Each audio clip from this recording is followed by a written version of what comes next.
নবীজি বলছে যদি কেউ ক্ষমা চাওয়ার পরে কোনো কেউ যদি ক্ষমা না করে, সেজন্য আমি নবীর সুপারিশ আশা না করে। খুব মারাত্মক কথা কিন্তু। সেজন্য নবীজি বলছেন, হে আমার উম্মত, যা জামিলা হয়েছে, যার সাথে হয়েছে, তুমি ক্ষমা করে দাও, তুমি ক্ষমা করে দাও। সে ক্ষমা চাক না চাক তুমি মাফ করে দাও।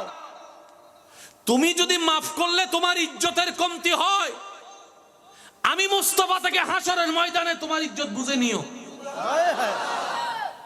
বিশ্বাস করেন, প্রতিশোধের যতটুকু শান্তি, তার চাইতে বড় শান্তি হচ্ছে মাফ করে দেওয়া। আমাকেও বলার দরকার নাই, কাউকে শোনানোর দরকার নাই। আপনার জীবনের সবচেয়ে বড় শত্রু, যে ইনডোর হোক, আউটডোর হোক, ঘরের হোক, বাহির হোক, যার সাথে আপনার বনেও না, যার সাথে চেহারা দেখতে ইচ্ছা করে না, এরকম কেউ থাকলে শুধু মনে মনে আমার দিকে তাকাই হলো কথাটা রাখার জন্য, শুধু মনে